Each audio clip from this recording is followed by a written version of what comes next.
Oh. Well, let's start. I would like to recall that last time I defined several cell complexes on which mapping class groups act. And I have defined R complex, curve complex, and also this Hatcher-Thurston complex, the cut system complex. And today, as I defined them, I formulated certain topological properties of them. I recall that the R complex is contractible, provided that it is non-empty. And the curve complex, there is a result by Harry that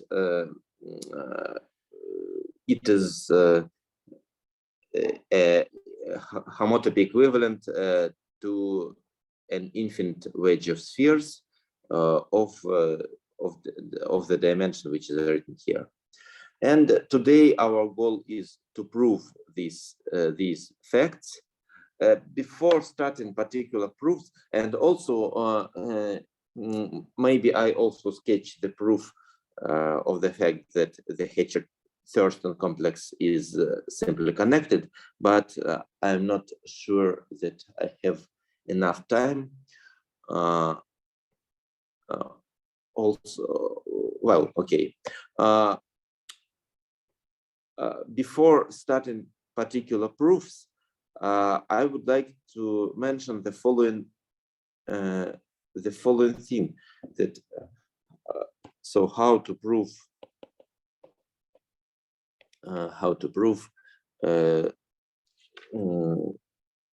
some topological properties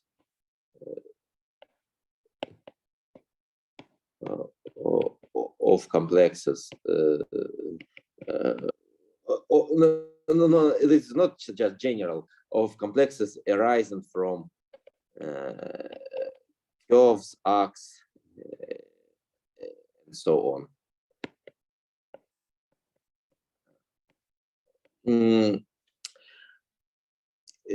I would like to say several general words which approaches exist.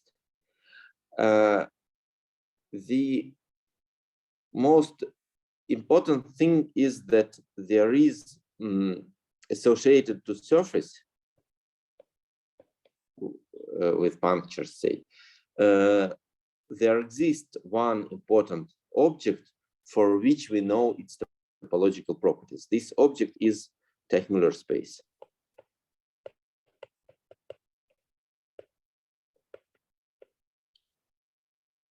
We know that this space is contractible. So many,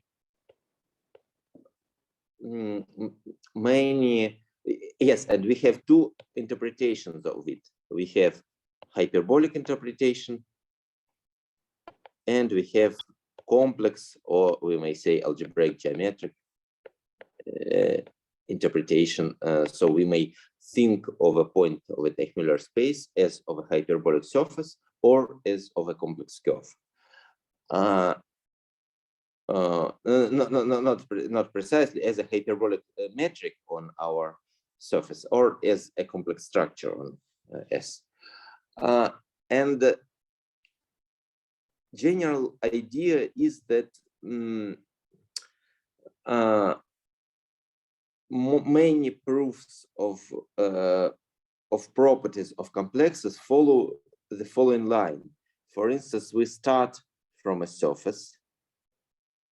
We start from a point of a Teichmüller space. Let some X be a point of Teichmüller space. Then we interpret it either as a hyperbolic metric or as a complex surface, or as a complex structure on surface. If we have one of these structures, then many different objects can be constructed. For instance, if we have hyperbolic surface, we can construct some geodesics. We can choose, say, the shortest of all closed geodesics, and so on. So some interesting object arise.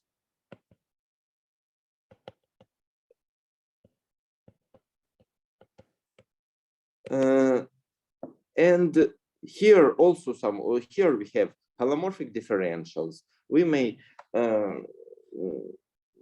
consider some more complicated things such as quadratic differentials and so on. I do not want to give definitions at the moment, but still we have many objects, and starting from these objects we can produce some curve or collection of curves or arcs and something like that. For instance, the simplest possibility of this type is the following. We take the surface, we take a point in the Teichmüller space, we interpret it as a hyperbolic metric, we consider the shortest geodesics, the shortest closed geodesics. There are finitely many of them, and all of them are so we have some collection, finite collection of simple closed curves. So we start from a point in Teichmüller space, we arrive to some combinatorial object, such as collection of curves or something like that. And there are many constructions of this kind. And any such constructions provide certain relationship. I can't say that it is always a map, but it is some relationship between Teichmüller space and certain complexes constructed from arcs, curves, and so on. So we may, there is a possibility, sometimes we may understand topological properties of these complexes, starting from known topological space, topological properties of the Teichmüller space. So this is not some recipe, this is just a method which can be used in principle. So, however, there is another possibility, and another possibility is just to make some certain purely combinatorial and topological things do not appeal to Teichmüller spaces. Just more combinatorial approach. And what I will, and just I would like to say that often proofs obtained by this more combinatorial approach, using some surgeries of on curves and so on, I will be more concrete in some minutes. Often this is easier. The proofs appear to be easier. However, in many cases, original proofs follow some line like this. So often some conceptual proof initially were obtained from certain Teichmüller theory. So it is useful to understand this from a different point of view. It is rather hard to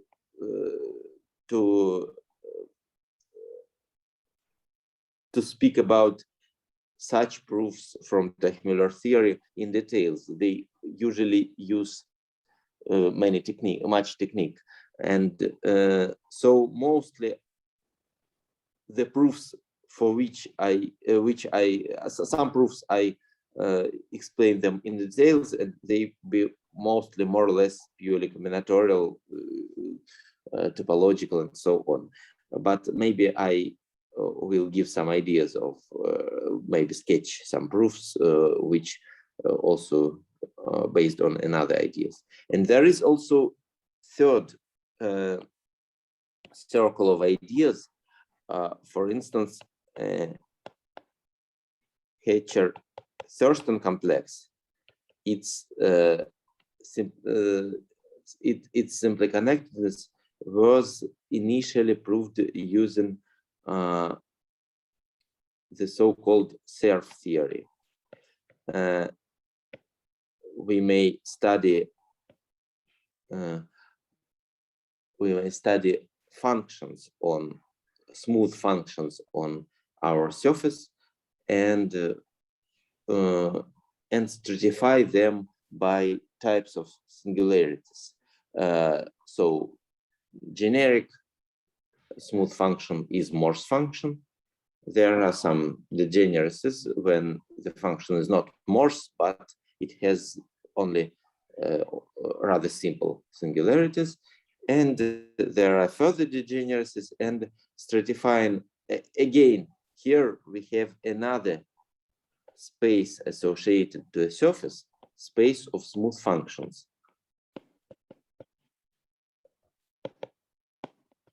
For which we again know its topology. It is a vector space, so it is contractible. And again, starting from certain functions, we can construct some combinatorial objects, and we may go this way. Okay, maybe this is. Do you hear me? Yes. Yes. It's and okay. then we talk about smooth function. We assume that these are complex, smooth, holomorphic functions or real. Smooth mean real smooth functions. Just infinity smooth functions, not holomorphic. So this is a huge space and huge infinite dimensional space, and generic functions are Morse functions. We have some degeneracies of codimension 1, though dimension is infinite, codimension is well defined. And so we have here some topology and some stratification by types of singularities. I will sketch this later in a certain, just such scheme that we can use one of the spaces for which we know topology, or we can proceed more or less combinatorially. And now let us start with R complex, for which it is rather easy to prove that it is contractible, and the proof is purely combinatorial, and it will become clear what I mean under combinatorial proof. So R complex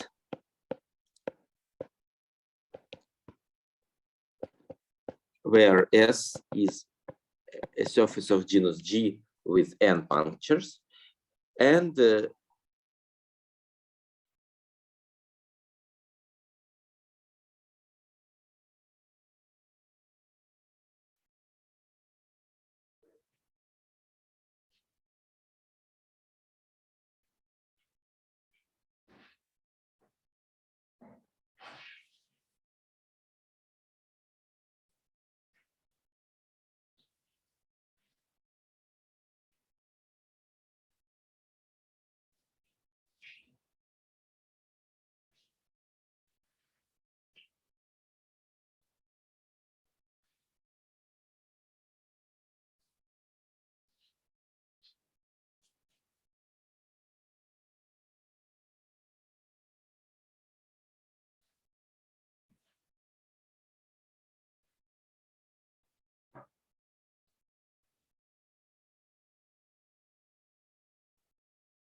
Hello, once more. I'm sorry for these technical problems. Do you hear me now? Well, let's try to proceed. Well, I do not show my screen.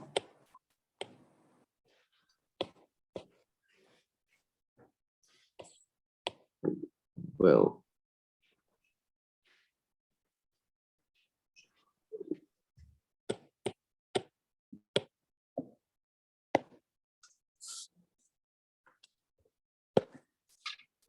do you see my screen?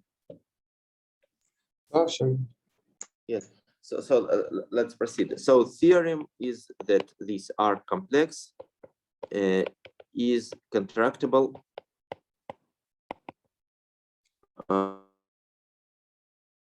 whenever non-empty. So if there is at least one arc, then it is contractible.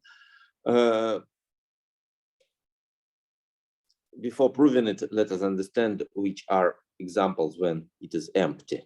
So if we have a sphere with one point, when we construct the arc complex, we considered only essential arcs. So arcs which are not so the only counterexample is sphere with one marked point, then all arcs are inessential. If we have at least two marked points, then we have an arc from one to another. It is always essential. The arc with different endpoints is always essential. So the arc complex is non-empty. And if the genus is at least one, then again we have a topologically non-trivial arc, which is essential. Okay, so we only assume that first of all, we assume that the number of punctures is greater than 0. Otherwise, we obviously have no arcs. We only assume that it is not sphere with one puncture. Okay, if it is not any other surface with any number of punctures, the proof is the following. Consider we choose one special arc. Actually, we can take any essential arc for it, either with different endpoints or with coinciding endpoints. It doesn't matter. We choose one special arc. Let it be, say, lambda, and we choose an orientation of it. Starting from this data, I would like to find a process.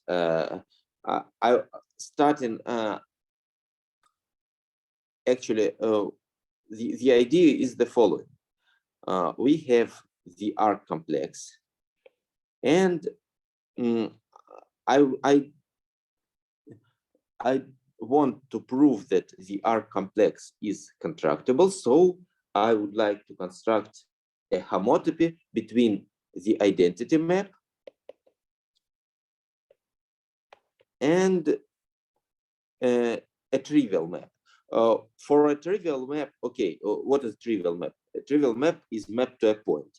I take map to a point lambda. Okay, let lambda in such brackets.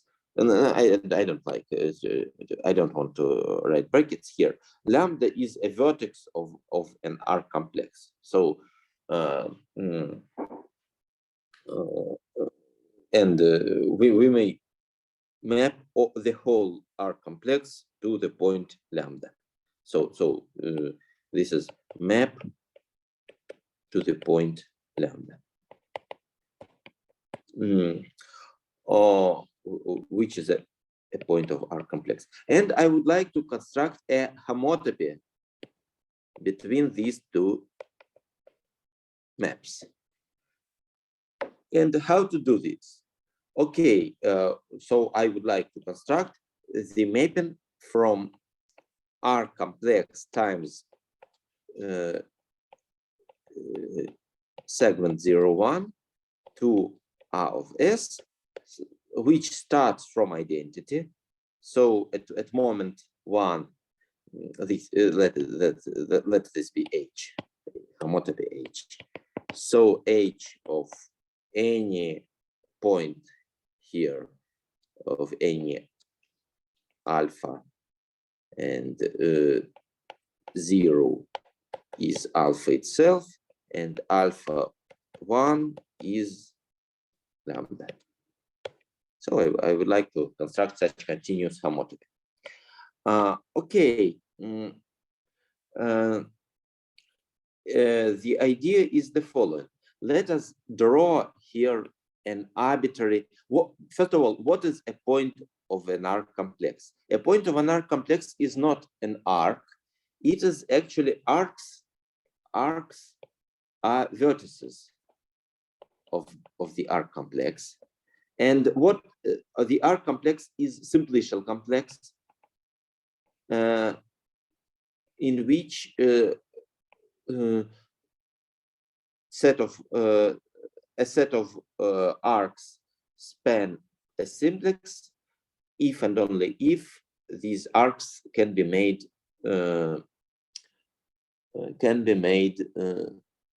disjoint. So any alpha is what is a point of a simplex? A point of a simplex is always has some barycentric coordinates. So it is more convenient to start numbering vertices of a simplex from 0. So if we are in this simplex, then alpha 0, alpha 2, and so on, alpha k are pairwise disjoint arcs, and we may write our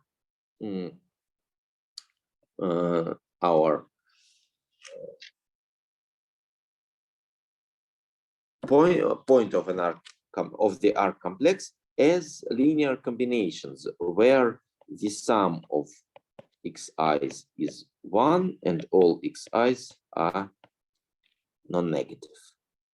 So as usual, barycentric coordinates in simplicial complex, where alpha 0, alpha k are disjoint arcs. I always, I'm sorry, at this point, I would like not to, when I say disjoint arcs, I always mean arcs that can be made disjoint by an isotopy as usual. And we know that we have already proved that this can be always done, and this can be always done in a unique way, and so on. So let us draw this situation. We have several, yes, disjoint arcs means disjoint except for their endpoints. I recall this once more. So we have something like that. Say this is alpha 0, alpha 1, alpha 2. I just write down, I shall just draw some situation. The arcs alpha i's are disjoint from each other, but by no means they are disjoint from lambda. They, of course, they can intersect lambda, but we always can put them in minimal position with respect to lambda. So put alpha I, and since alpha i's are disjoint from each other, then Alexander's principle says us that this can be made uniquely up to isotopy. This putting in general position, we have no triple intersection, so this putting in general position is unique up to isotopy. So I don't want to take care of this isotopy. I just may think that all our arcs are in minimal position with respect to lambda. And now I start to do the following thing. First of all, these alphas, these are not only arcs, but these are arcs with certain weights. These barycentric coordinates may be thought of as weights of this arc. And a convenient way of thinking about it is the following, that we, instead of each arc, we may consider a strip around this arc. We may consider fat arc, and it's so that its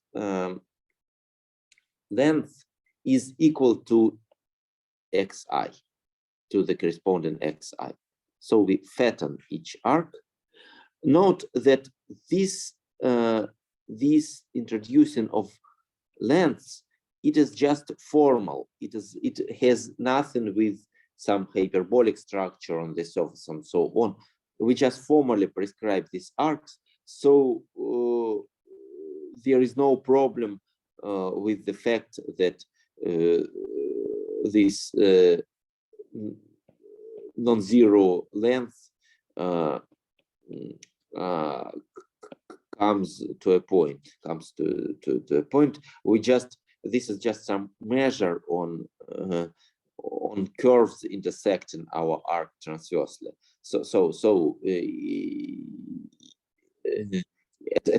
We do not think that this length comes from any metric on the surface. So we just assume it. We just prescribe it formally. And now we start to do the following. Let us move along our pre-chosen arc lambda in the prescribed direction. Lambda is oriented from the very beginning, and make the following operation. When we arrive to one of the strips, we begin to cut this strip and do the following. Now I would like to draw it in more details. So I draw this lambda. This is lambda, and I would like to consider only intersections of strips with lambda. I'm not interested in what is happening. So this is one of the strips. It has certain length. This is another strip. It has some its own length, and so on. We have several such strips until we come to an end, and we have this interest. So I just draw the situation around lambda. I'm not interested in what is happening far from lambda. And now we move along this line, and when we arrive here, we start to do the following. We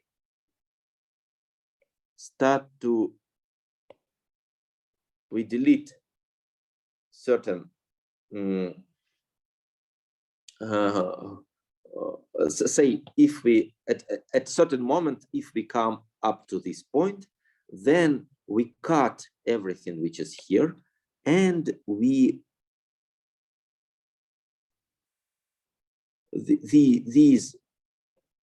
this part of the strip goes here and arrives to the same. I would draw it as a this is just a puncture, the end point of lambda. So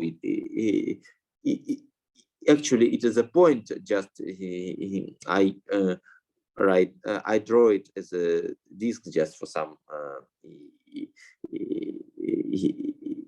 It is more convenient to do it like that. So we start to do the following.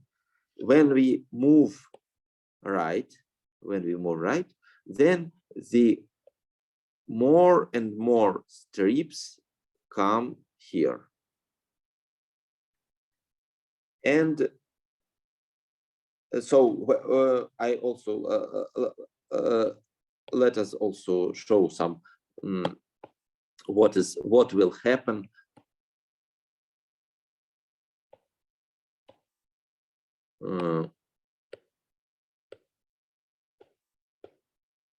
what will happen when we say come to this point. Then the whole first strip will completely go here with its own width.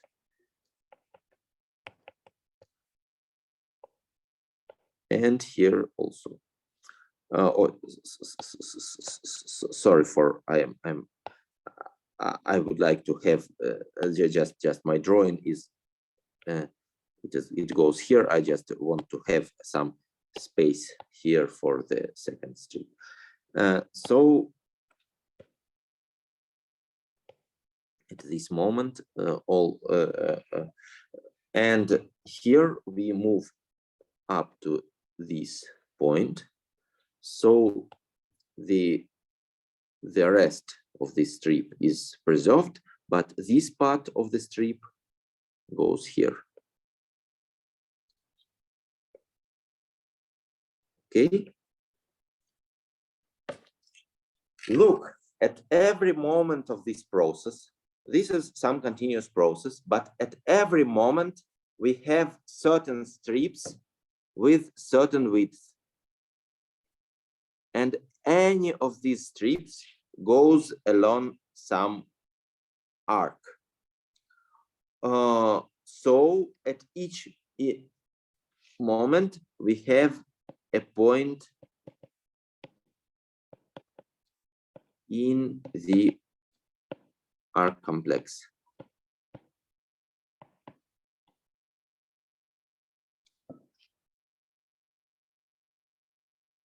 At each moment of time.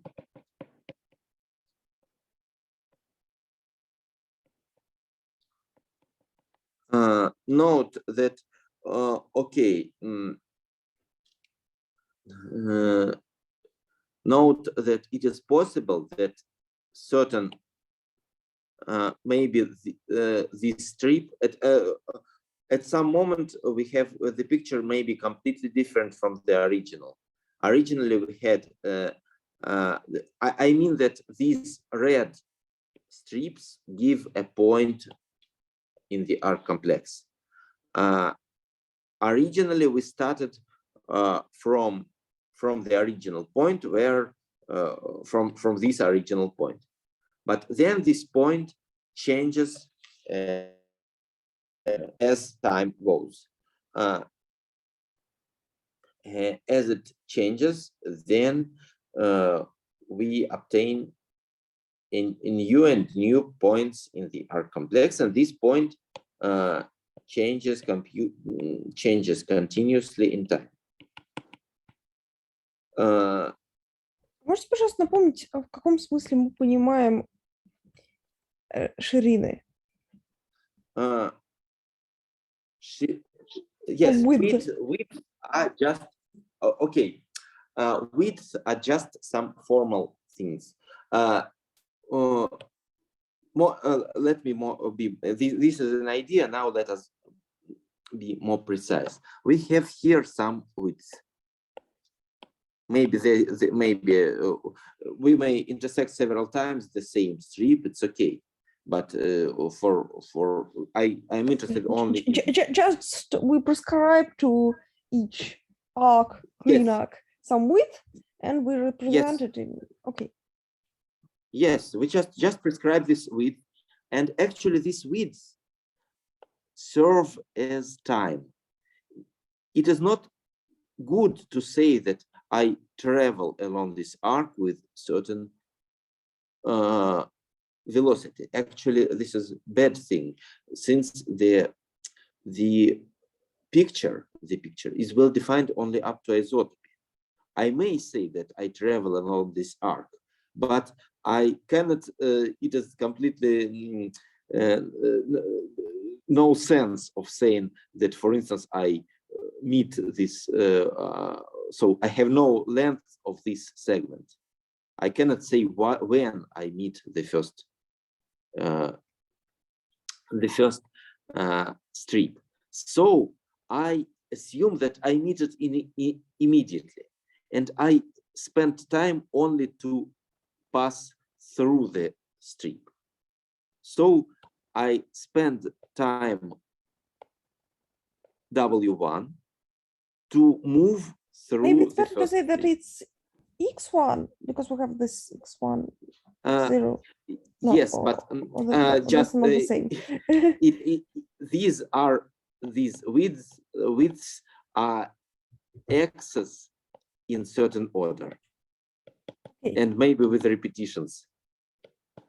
I don't.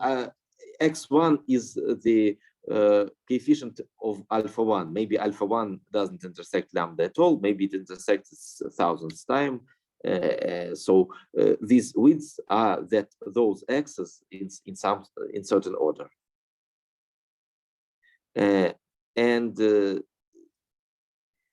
so we spend this time W1, then time W2 to cross the second width, and at say in time t we have width t which goes there. So we have we can take this core arc which goes from here and so on when it is going, but we have this arc. So this arc is with coefficient t, and this one is with coefficient w1 minus t, and here also this also with t. And so we I would say that it is something like a zip on the clothes, молния на одежде. Вот мы как бы идем, и вот как молнии вот так разрезаем нашу штуку. And these WIs serve as time. So for time W1, we cross the first strip. For time W2, we cross the second strip. For time W3, we cross the third strip, and so on. Okay, this is not precisely the homotopy we wanted. First of all, we would like, we need to be careful that it is not true that our time changes from 0 to 1. The sum of x's is 1, but the sum of widths here is not 1, though, since we may intersect many times the same strip. And so actually we should after doing this, we should normalize the homotopy so that we spend time 1 in total. So it is better to say that our time is here is wi divided by the sum of wi, something like that. And this is the first thing we need to be careful about. The second thing we need to be careful about is that, okay, it may happen. I would like to draw an example. What can happen? We may have this situation. Say lambda is like that, and we have here 2 punctures, and these this is alpha 1, and this is alpha 2. Yes? Alpha 1 and alpha 2 are not isotopic to each other. But when we start moving along lambda, we first cut alpha 1, and alpha 1 is replaced by these two arcs. First, these two arcs are added to alpha 1. So initially, we have alpha 1 with coefficient x1 and alpha 2 with coefficient x2. So as time goes, the following happens. We have this with coefficient t, this arc with coefficient t, and alpha 1 with coefficient x1 minus t. So the time as t is from 0 to x1, the following happened. Two additional arcs appeared, and their coefficient grow, and the coefficient of alpha 1 becomes lower, decreases. When t becomes x1, alpha 1 disappears. Its coefficient is now 0. We have cut it completely, and the coefficient of these two arcs is now x1. Now we start when t is from x1 to x1 plus x2, we start cutting the second arc. So this arc appears and that arc appears. But look, and our, okay, if tau is t minus x1, then this one is with coefficient tau, this one is with coefficient tau, and here we have x2 minus tau. Okay? But look, there is the following detail about which we should be careful. This tau, and this x1, they are isotopic. Oh, no. These two arcs at which whose coefficients are tau and x1, they are isotopic. The initial arcs were not isotopic, but now these parts of these two arcs. So it may happen that at some point we have several isotopic arcs. Then we just unite them. So instead of considering two arcs, one with coefficient x1 and one with coefficient tau, these are strips which are parallel to each other. So we just unite them and we obtain this strip with coefficient x1 plus tau. А можно вопрос? Okay. Да. Вот у нас ограничено ли сверху количество не пересекающихся дуг? Ну, для данной поверхности. Нет. Ага. No, the number of what do you mean? No, the number of pairwise non-intersection pairwise non-isotopic is of course bounded. It is easier to compute. Вот, тогда я не понимаю, потому что у нас вроде бы, когда мы начинаем эту процедуру, у нас это количество, допустим, мы взяли там такую конструкцию, когда у нас наибольшее количество, вот мы начали нашу процедуру, у нас это количество увеличилось, кажется, на 1 в начале или не обязательно. So if the number of arcs was maximal from the very beginning, then the new arc will necessarily be isotopic to one of the initial arcs. То есть новая появляющаяся дуга может быть изотопна или не изотопна. Но если больше дуг уже не может быть, значит она обязана быть изотопна. So, ну, то есть просто... Actually, there is one more effect. which we should be careful about. At least it is always useful to think about the possibility of such problem. Look, we understand that some arcs which arise in this process can be isotopic to each other. So the next natural question which we always should think about is it possible that some arcs in the process become inessential?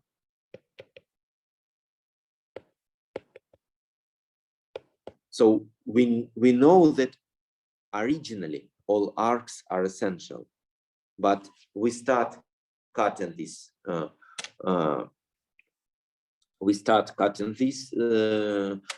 These strips, and we obtain some new arcs, and maybe it is possible that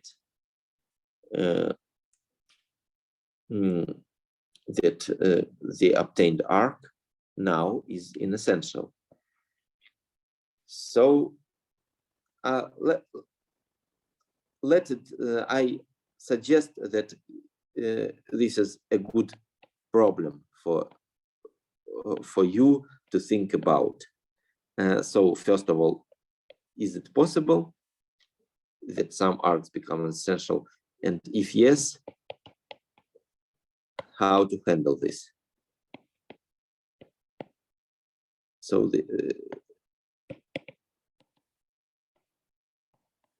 this is not difficult, but just I would like to stress that we need to think about it. We always need to think about it in proofs like that. So I suggest you do it yourself. Okay. So yes, note that there is this. Also, we must be careful about the following: that this denominator, when we normalize the homotopy, actually it is not bounded, and hence there could be some problems with continuity, but there are no problems with continuity since it is locally bounded. It is bounded in a neighborhood of any point. So actually there are no such problems. Okay, this homotopy is not the required homotopy. We do not arrive to lambda. Yes. First of all, at any point, at any moment of time, an important thing, at any moment of time, we actually have a point in the arc complex, since all arcs are disjoint. At any point of time, our process is such that all arcs are disjointed at any moment of time. There are no crossings between any arcs in our process. And so we actually move in the arc complex. But it is not true that we arrive to lambda. But what is it? So it is not exactly the required homotopy, but what we have after homotopy.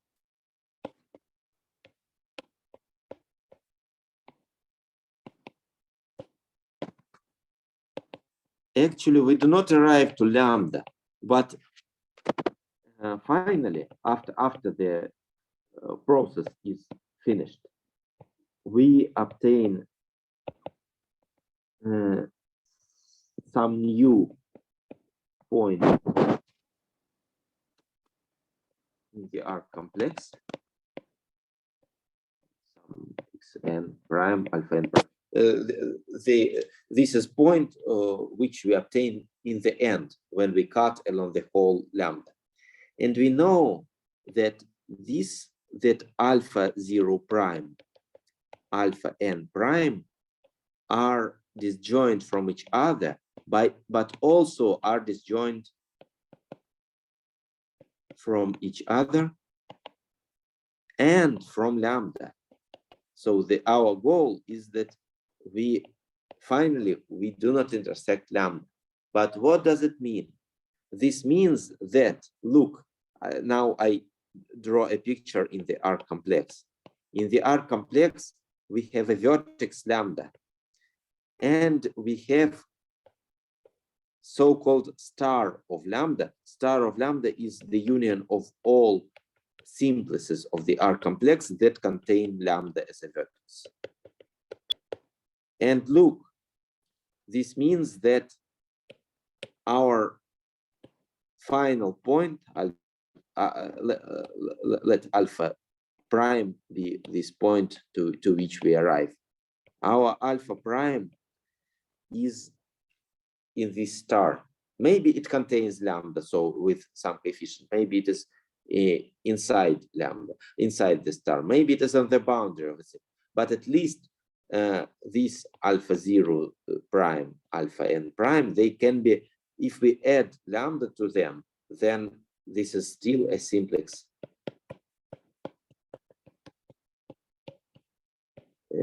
Is a simplex of the R complex. So our homotopy gets us into the star. But this is a standard fact that, okay, no problems with the star. Star is always contractible. We can just, after this homotopy, we may just make this radial homotopy to lambda. So the star is contractible, obviously contractible, and this finishes our proof. So we first do this clever homotopy with cutting the strips, and after that we make a stupid homotopy to the vertex lambda. Okay, this is the proof that the R complex is contractible. Before passing to curve complex, so with curve complex, the situation is much more difficult. First of all, it is not contractible. It is only we know it's homotopy type. But before passing to curve complex, let us note that the same approach allows us to prove the contractibility of one more complex. Actually, curve and R complex can be usually easily joined together. We can consider arc and curve complex.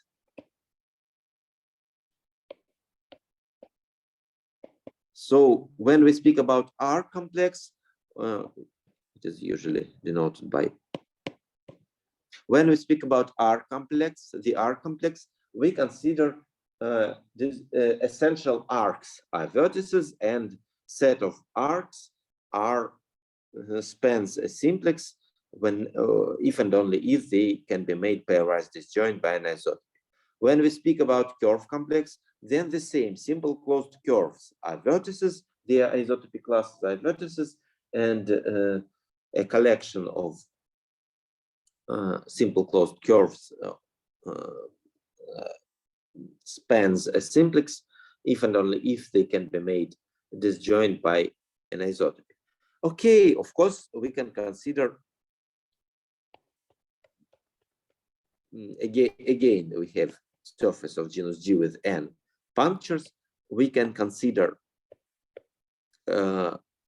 both arcs and simple closed curves. So we may vertices are isotopy classes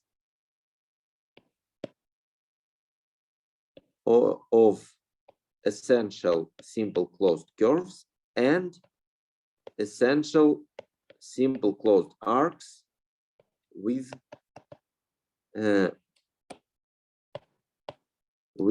endpoints at marked points. And again, simplices are those collections which are pairwise disjoint, except for punctures. So we may have we may have both simple closed curves and simple arcs. Okay, obviously the same proof works provided that there is at least one arc.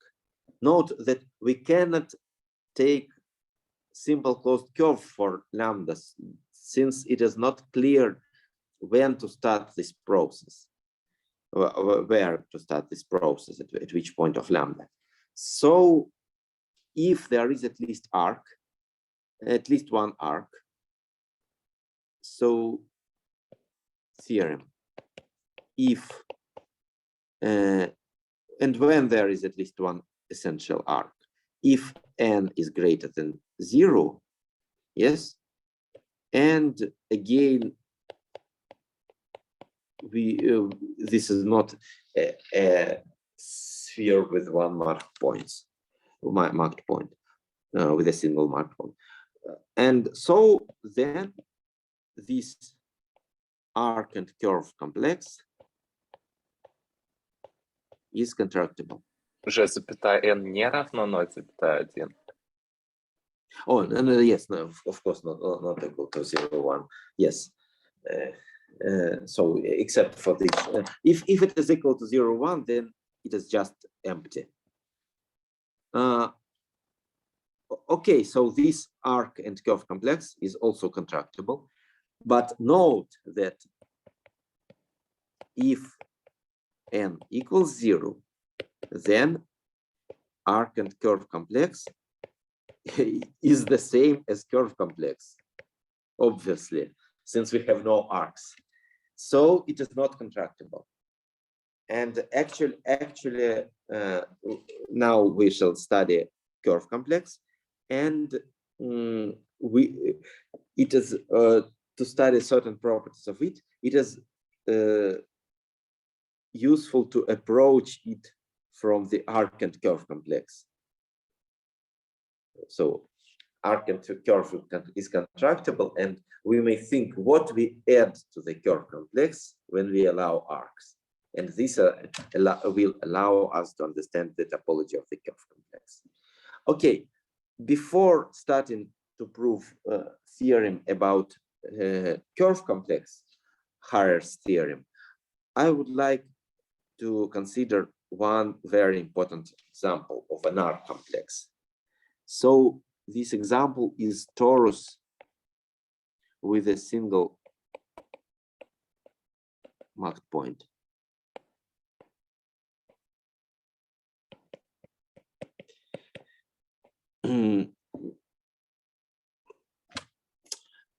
So we have surface of genus 1 and with one marked point. Do you know this funny story on how to add fractions? That there is correct way and there is a wrong way when we add numerator with numerator and denominator with denominator. So this incorrect way leads to a very important and useful object, which is called Fourier graph. We may put here. Well, let us start with how it is usually one of the possible ways to write it is like that. We consider all fractions with coprime numerator and denominator, and even we allow 1 over 0 is also allowed. And now we start to add such fractions by the following rule. So if we add these fractions in this way, then we get 1/1. And we connect this like that. Now we always add to closest. Here we all points will lie on the half circle. So here we put point, which is okay. We should add this and that, and we get this 1/2. And here we have 2/1, and then here we have 2/3. Here we have 1/3.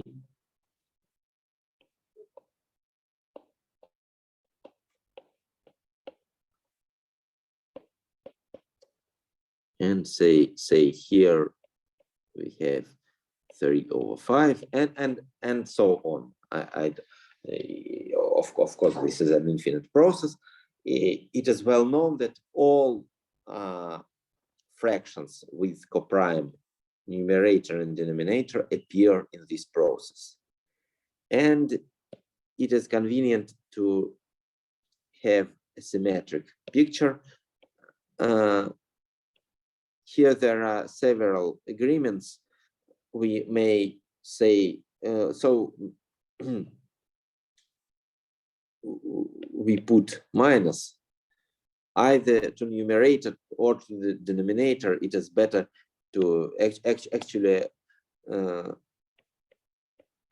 here the correct way is that we always allow changing sign of both numerator and denominator, and we have here symmetric situation. Actually, this is a picture of the group PSL2Z.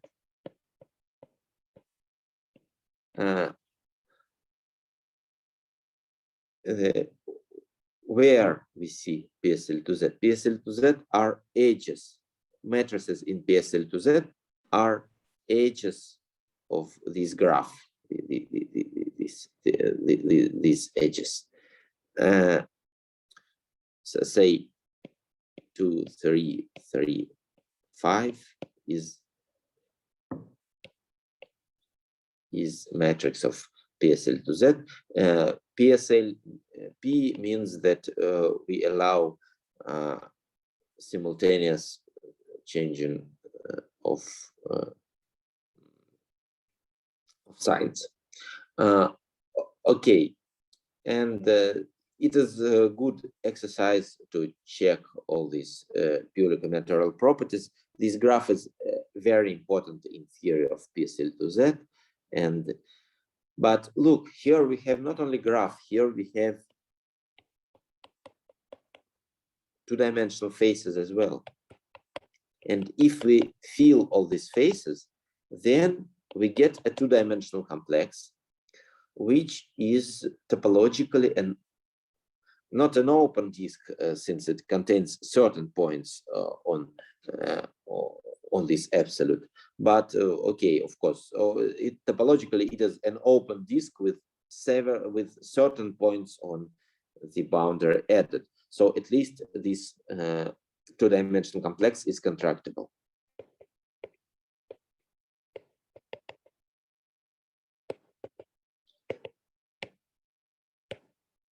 And actually, this graph also, another point of view is that this graph governs the Euclidean algorithm. Say from 3/5, we can go to 2/3 and so on. Okay.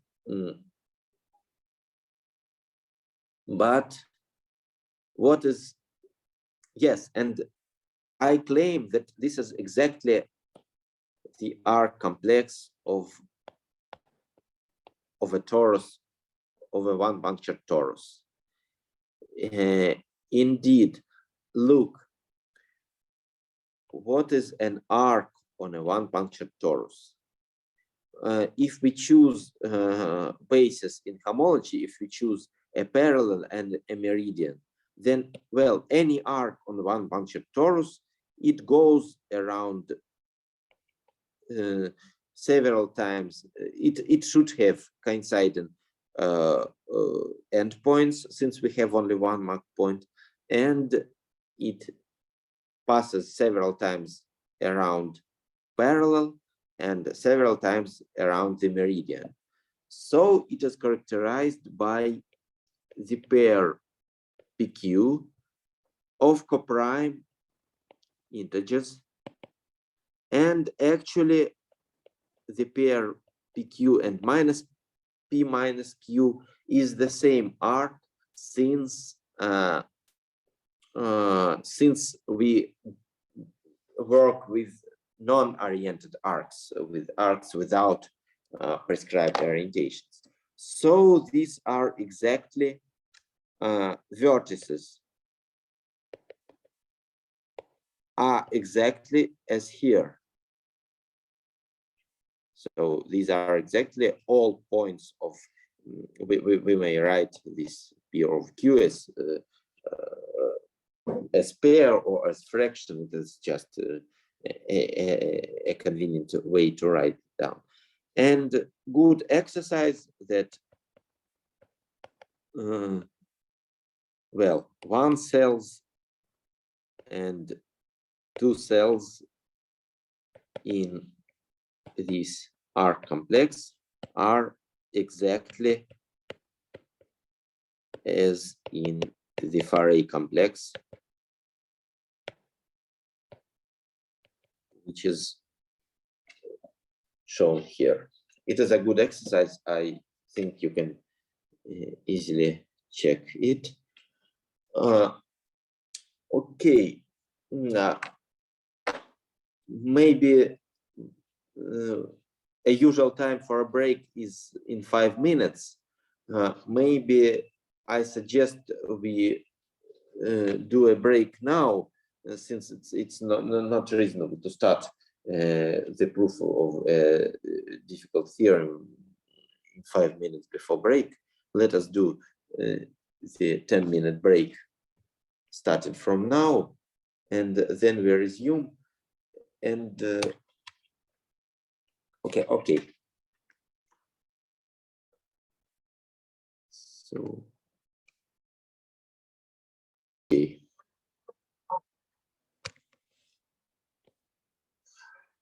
Well, now we are going to prove the following theorem by Hara.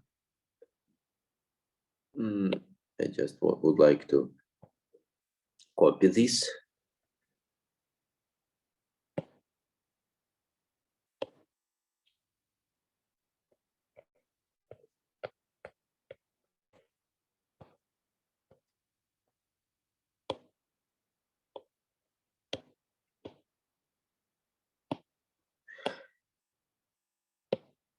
Okay, this is our next goal, to prove this theorem. In fact, I must confess, I will not be very careful about part of this theorem, namely, I would like to prove that it is a wedge of spheres of the shown dimension, but maybe I will not explain explicitly why there are infinite number of spheres here. It is not hard, and but maybe in the end we will return to this and discuss it. But originally the proof will follow the I will follow the such line of the proof that it will not be explicitly clear why this is infinite number of spheres, and even why it is non-zero number of spheres, why it is not actually constructible. But in fact it is true, and in fact it can be extracted from the proof. The matter why I don't want to take care about this number of spheres is that actually the wedges of spheres can be easily characterized in the following way. There is the following easy fact, easy homotopy fact, which I would like to leave you as an exercise. It is not hard to make this, to prove this, that if we have X is k-dimensional CW complex, and at the same time K is K-1 connected. The latter means that its homotopy groups are trivial for I up to K-1. Then X is a wedge. X is a wedge of k-dimensional spheres. I mean is homotopy equivalent to a wedge.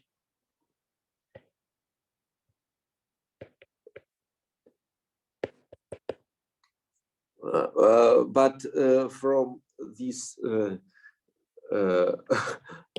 from these facts, it doesn't follow of how many k-dimensional spheres are in this wedge.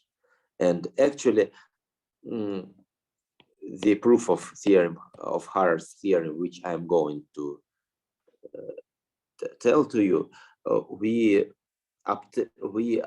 will prove these two facts, that no, the complex is not of the corresponding dimension, but it is homotopy. So we will prove the two facts. First of all, that this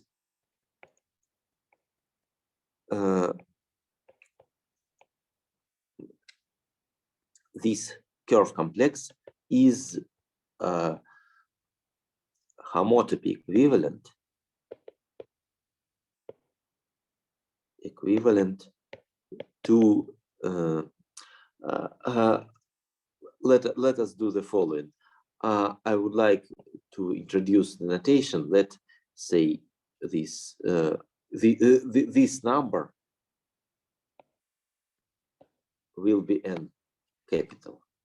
I just don't want to all the time. I don't want to consider these three cases. So just notation for this number. So the first, that it is homotopy equivalent to an n-dimensional CW complex, and second, that this curve complex is n-1 connected, where again n capital is the same number. So if I prove these two facts, then it will follow that this curve complex is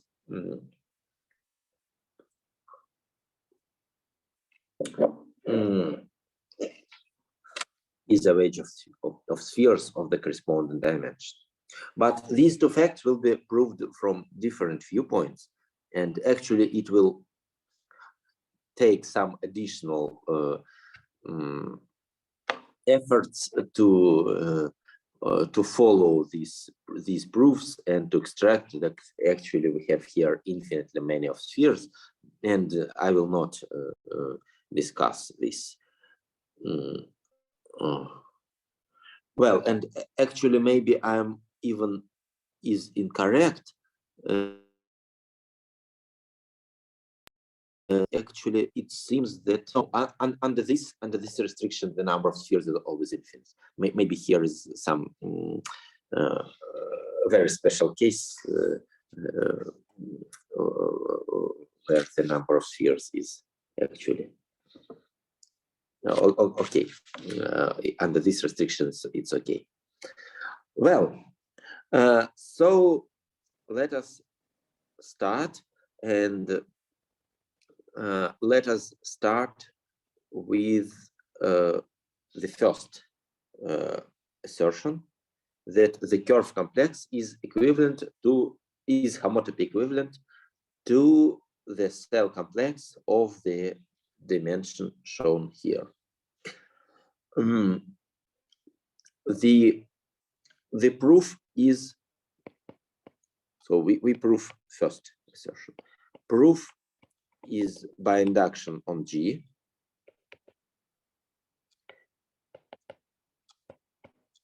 On G, and also at the same time it is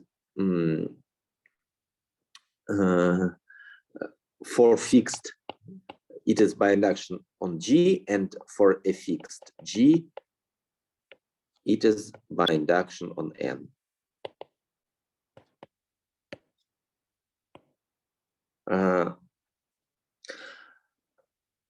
And actually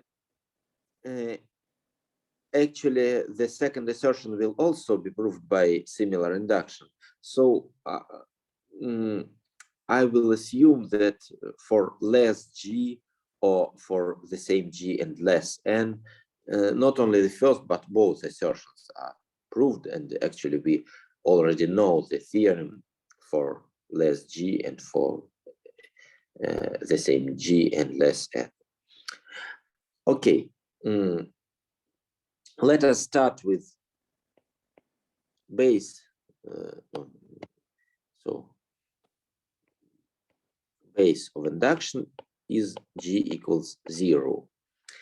In this case, the first claim is trivial.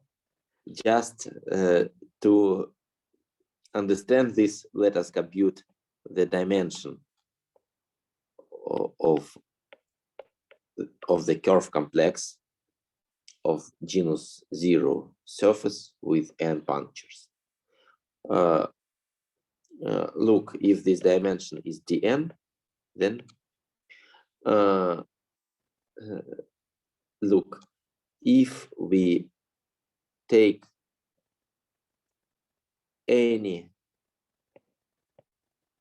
simple closed curve on the essential simple closed curve on the sphere with n punctures, then we have certain amount of punctures inside on the one side of this curve. We cannot say inside or outside, there is no difference, but this curve divides our set of punctures into two sets, and we have m punctures in one set and n minus m in another set. And actually we know that our curve is essential, hence both numbers are at least 2. Now let us look this curve gamma is a vertex of the curve complex. Let us look on all simplices of the curve complex which contain this vertex. This is called the star of this gamma, and actually the star of a vertex, at the moment it is better for me to consider to denote, let gamma be a curve and gamma in such brackets be the corresponding vertex of the curve complex, and star is always the cone over the boundary, and this boundary is called the link. Look, this is a subcomplex consisting of all simplices that do not contain our vertex, but this vertex can be added to them, and we again get simplices. So all this is called link. This red is called link of our vertex, and the star is the cone over link of this gamma. And look, this link is exactly the complex consisting of all simple closed curves that do not intersect gamma. But if we are interested in curves that do not intersect gamma, then look, this part, consider the surface S with gamma deleted. Then this part is the sphere with how many punctures?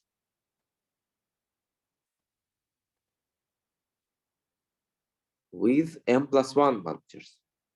Sorry, do you hear me? Да, слышу. Well, we have m punctures and we have an additional puncture which corresponds to gamma itself. And on the other side, we have sphere with n-m+1 punctures. So we easily see that the link of our vertex is just isomorphic as a simplicial complex to the curve complex of the sphere with m+1 punctures, join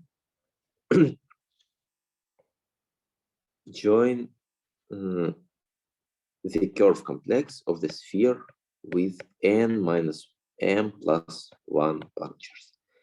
And both these numbers are at least 3. Yes, the join, I just recall that join means that we took these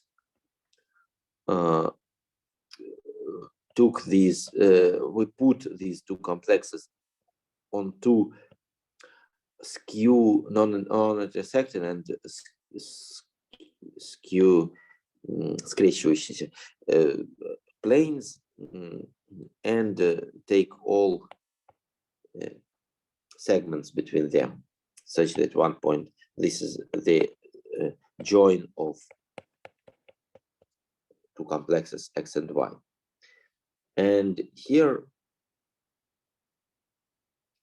yes, and what we see here, we see that these complex, actually, what I want to say, I want to say that in this situation, actually, for a sphere with punctures, the dimension is indeed n-4.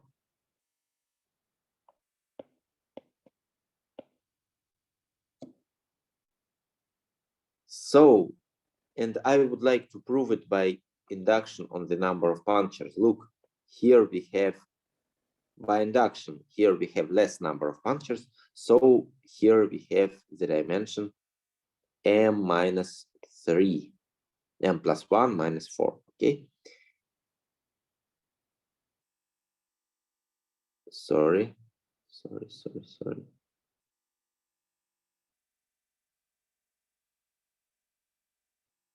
Yes, and here we have the dimension n-m-3. And when we take join, then the dimension of the join is always the dimension of the first complex plus the dimension of the second complex plus the dimension of this segment, so +1. So we get n-5. So we see that the dimension of the link is n-5, and hence the dimension of the star is 1 greater. So this has indeed the dimension n-4. So we just prove it by, we have proved this by induction, but what should I take care about? First of all, I didn't say anything about the base of the induction, and second, I am not careful enough, actually this number may be negative when m is 2. There is a very nice agreement that the dimension of an empty simplicial complex is -1. This is actually convenient from many points of view, and the most important reason why this is convenient is that if we take the join of x with an empty complex, then we should take no segments at all. Then this is x, and we want to have this formula. The dimension of join is dimension of x plus dimension of y plus 1. And to have this formula, we need to require that the dimension of the empty complex is -1. And then after this agreement, first of all, this argument works as well if either m is 2 or n minus m is 2, then the dimension is -1, and that's okay, no problem with this. And besides, we easily see the base. Base is sphere with 3 punctures, and then the curve complex is closed, is empty, since we have no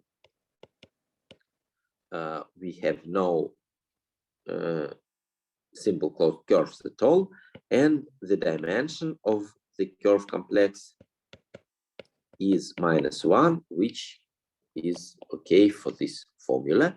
So actually this formula works only for n at least 3, but it's okay. It is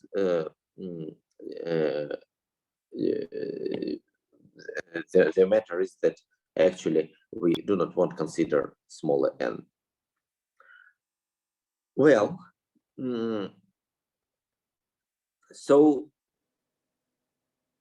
we have proved that in the genus 0 case, we do not need any homotopy equivalence. Our complex just is of this dimension n-4. So the first assertion is trivial when genus is 0. However, for higher genera, now induction step, when g is greater than equal to 1. For higher genera, the situation is more complicated. The matter is that the dimension is not this number. Actually, I didn't wrote down an explicit formula for dimension for arbitrary pair Gn. As far as I remember, I left this as an exercise. But at least we know that the dimension of the curve complex of sphere without punctures is 3g minus 4, since the decomposition of into pans is the greatest collection of pairwise non-intersection curves, and it consists of 3g minus 3 curves. So we have simplices of such dimension, and our goal is to prove that from homotopy point of view up to homotopy equivalence, the dimension is lower. So there are two cases here. Actually, we need to make two induction steps. First of all, we need to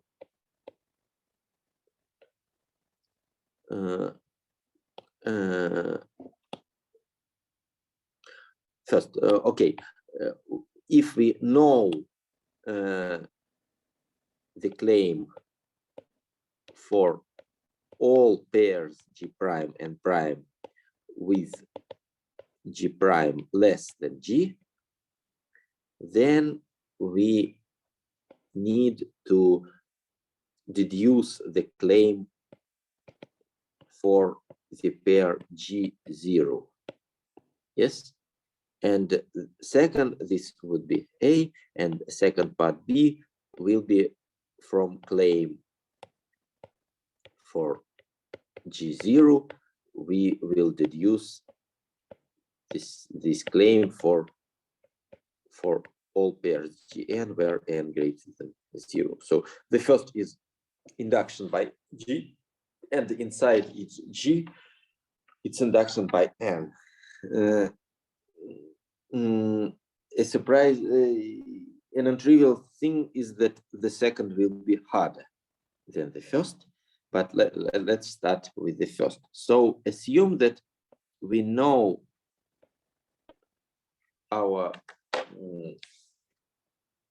we already know the claim for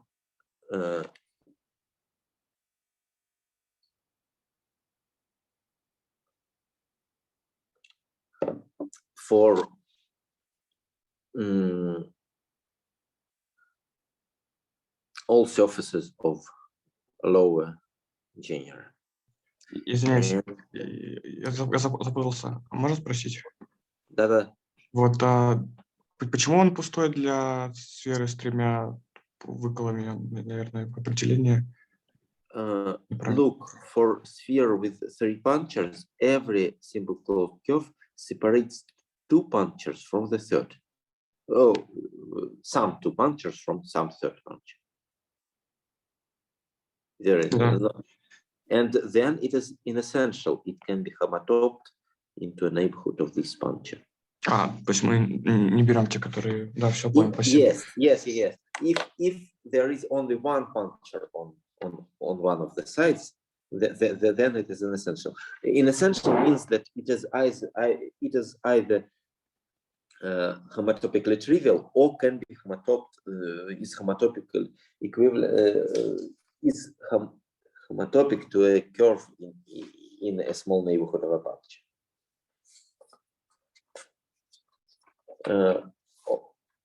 Okay.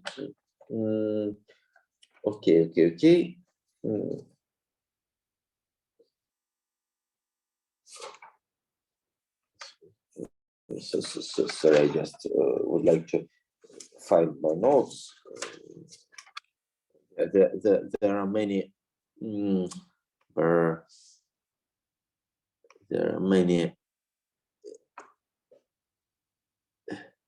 computations where I used to make mistakes by one, so I want to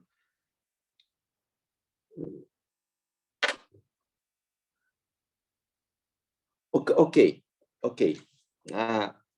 In both actually for both of these claims,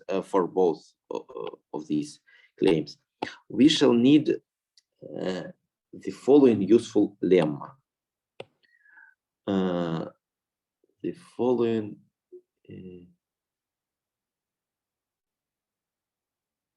sorry. No, we do not need this lemma for A, so well, I would like to start with A, and then I will prove the lemma which I will need. Okay, we proceed as follows. So now we would like to study the curve complex of closed surface of genus G. So for a moment, we do not have any punctures. We prove part A of the induction step. And let us look, let us take, well, for each simplicial complex, we have 2 possibilities to build it.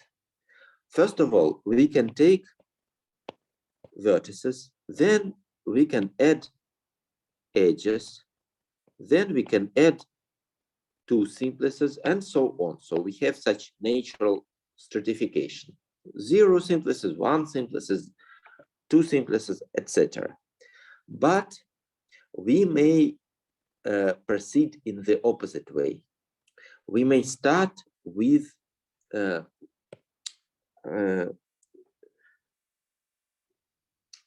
first of all, for each simplicial complex, there is its barycentric subdivision. We may put a new vertex in the barycenter of every simplex. And then simplices of the barycentric subdivision correspond to chains of simplices that contain each other. So with the barycentric subdivision is something like that. This is in dimension 2, and of course I can't draw a picture in high dimension, but it is in the following way. And now we can consider another stratification. We can take, for suppose that our complex has some dimension. I show it for this particular complex. Its dimension, not this complex, but dimension of this complex is equal to 3g minus 4. So we may start with barycenters of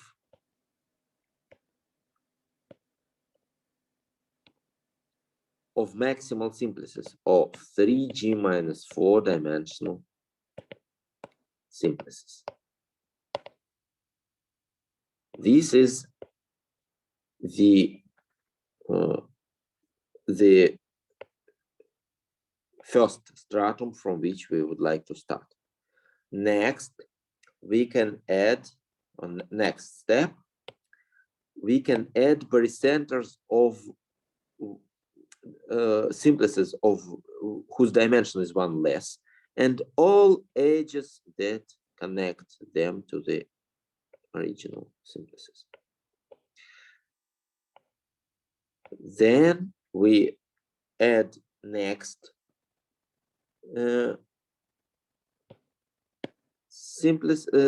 barycenters of next simplices, and all simplices that are spanned by them and by well, this is my barycentric subdivision. I forget this. So and so on. So to be precise, we proceed as following. We take the barycentric subdivision of our curve complex. I prefer to put this. This prime means barycentric subdivision. It's a new finer barycentric subdivision. And for each k, we can consider here xk. It is by definition the full subcomplex spanned by all barycenters of simplices of dimensions greater than or equal to k. So we have the following situation: x 3g minus 4, we just take the barycenters, the full subcomplex of this barycentric subdivision. So we start from x 3g minus 4, which is just a discrete set of points. We just have barycenters of this maximal simplex. Then we add all barycenters of 3g minus 5-dimensional simplices and all simplices of the barycentric subdivisions. Now they have only dimension 1 between barycenters of 3g minus 4 simplices and 3g minus 5 simplices. These violet. Then we have 3g minus 6 and etc. And x0 is just the whole barycentric subdivision, since we already have all barycenters and all simplices spanned by them. And so our C prime can be obtained in this way. This way is more convenient than a usual way from vertices, edges, and so on. I would like this dual way. Сейчас, может быть, там в другую сторону включения? Yes, yes, sure. I'm very sorry. It's awful. It's of course this inclusion. Yes, and actually we would like to prove that all x, it's better to say that each xi is homotopy equivalent to a complex of dimension less than or equal to 2g minus 2. Our goal is to prove that this curve complex or its barycentric subdivision from topological point of view, it's the same, that it is homotopy equivalent to a cell complex of dimension less than or equal to 2g minus 2. We shall prove this by induction on this line. Our complex is obtained by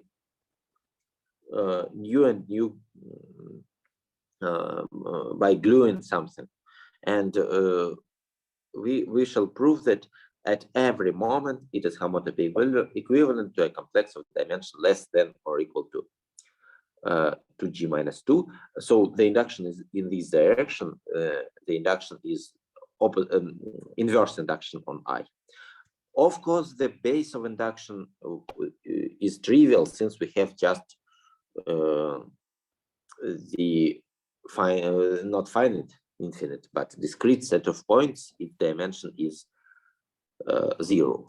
So, well, how do you know that it's discrete? Look, we have. Yeah, we have to use that. There are no. We know the dimension. But.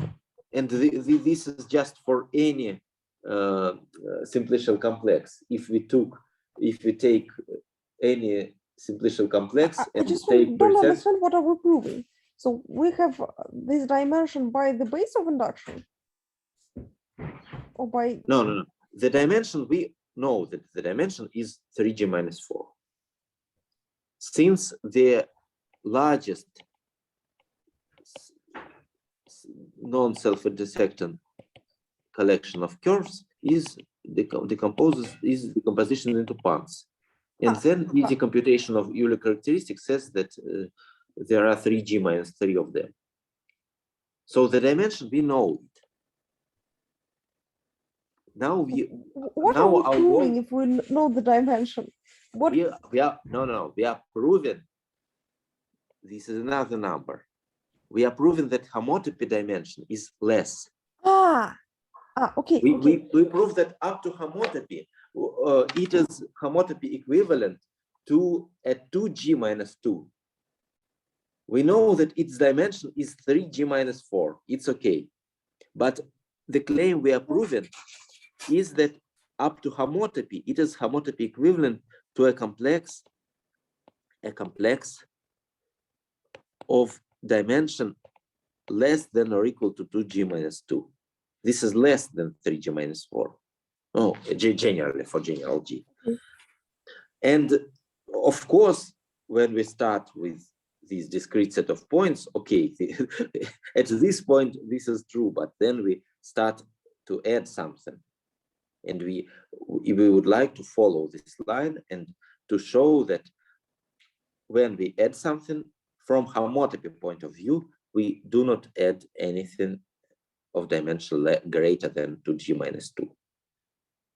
But only up to homotopy. Geometrically, the dimension is greater. Okay, let us assume that we know this so assume that we know this for k plus 1. So we know that xk plus 1 is homotopy equivalent to a complex of dimension less than or equal to G minus 2. And prove this for xk. Let us look how does xk how xk can be obtained from xk plus 1. Look, this is just our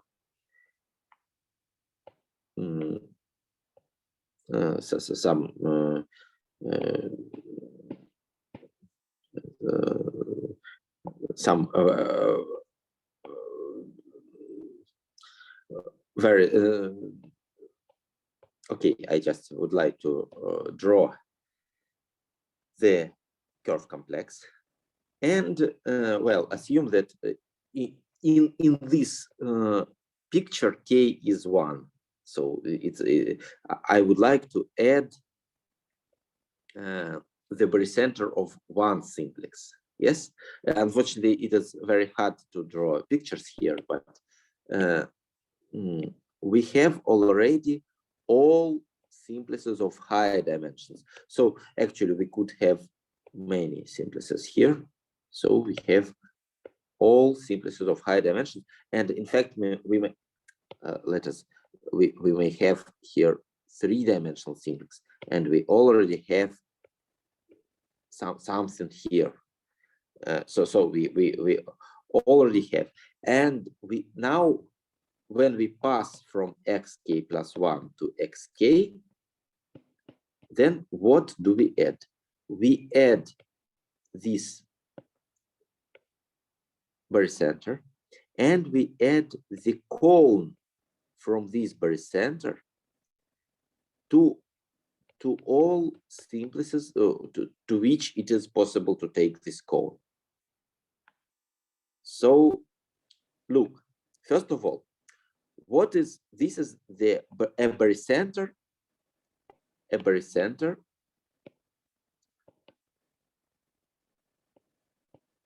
of a k simplex.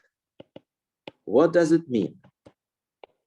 It does mean that this k simplex, what is a k simplex in curve complex? A k simplex corresponds to a collection of k plus 1 simple closed curves. Vertices of correspond to curves, and where these curves are pairwise disjoint. Of course, up to homotopy, but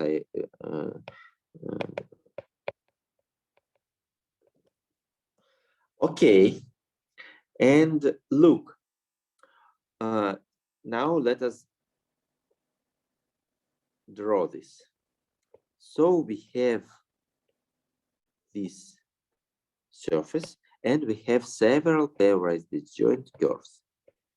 For instance, something like that. I just some example. Yes. Look, where can we take this this cone? So we add this vertex v, and we add the cone with apex v over some this green complex. Let it be L. This is complex. This is link of v in the obtained simplicial complex. So what can we say about this L? Look, first of all, L is what are vertices of L? vertices of L are barycenters of simplices that contain this particular simplex. They are barycenters of simplices that are bigger than this. This means that vertices of L correspond to collections of simple closed curve that strictly contain the collection gamma 0, gamma k. So this collection plus something else. These are vertices of L. And again, actually, and from each such collection, we can throw away this, this gamma 0, gamma k is the same in all these collections, so we can throw it away. And we get a collection of curves which are disjoint from gamma 0, gamma k, which are not isotopic to them. So we have such some collection. And again, here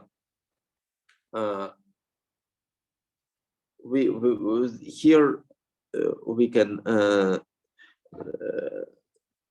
so what I want to say that here we have exactly the curve complexes of what of the surface obtained after cutting gamma 0, gamma k. So I want the claim is the following: that suppose that when we take our surface and cut and remove gamma 0, gamma k, we obtain several pieces. Let these pieces be sigma 1, sigma t. I claim that this L is homeomorphic to the join of curve complexes of these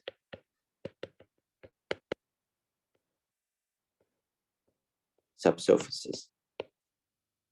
Indeed, actually, if we would like to be more precise, I may write here not a homeomorphism, but just an isomorphism of simplicial complexes. But then I need to take here barycentric subdivision. All these pictures are in barycentric subdivision. So I claim that this link L is just the join of all such complexes. Indeed, when we take any collection of curves which is compatible with gamma 0, gamma k, like this green collection, then okay, we may have some of these curves belongs to certain sigma i's. It is possible that there are no curves in one of sigma i's. Okay, then the corresponding simplex of L belongs to some subjoin. But totally, all possibilities here arise, and this is exactly what we get. And now I would like to estimate the dimension, but not the true dimension, but the homotopy dimension. So look, the idea is the following: that this xk, I recall that we are thinking of how xk can be obtained from xk plus 1. Xk is obtained from xk plus 1 by attaching cones of such L. L actually depends, of course, of this V. It depends on gamma 0, gamma k. So it's better to write it L of V. cones of these links over all collections of k plus 1 simple closed curves. And I would like to understand that from homotopical point of view, we attach something only 2g minus 2 dimensional or smaller dimensional. So our goal is to prove that this L of V is homotopy equivalent to, we add a cone of it, so we need to prove that it is homotopy equivalent to a complex of dimension less than or equal to 2g minus 3. Then the cone will have dimension less than or equal to 2g minus 2, and we will see that we are attaching from homotopy point of view up to homotopy equivalence, we are attaching something not greater than 2g minus 2 dimension. So this is our goal. Now let us just make some estimate. Suppose that any of these sigma i's, each sigma I has certain genus gi and certain number of punctures. So suppose that sigma I is the surface of genus gi with an I punctures. Note that, of course, an I is greater than 0 for all paths. It is impossible to get a closed surface by cutting along some curves. So all paths are not closed, have punctures. Hence, we know that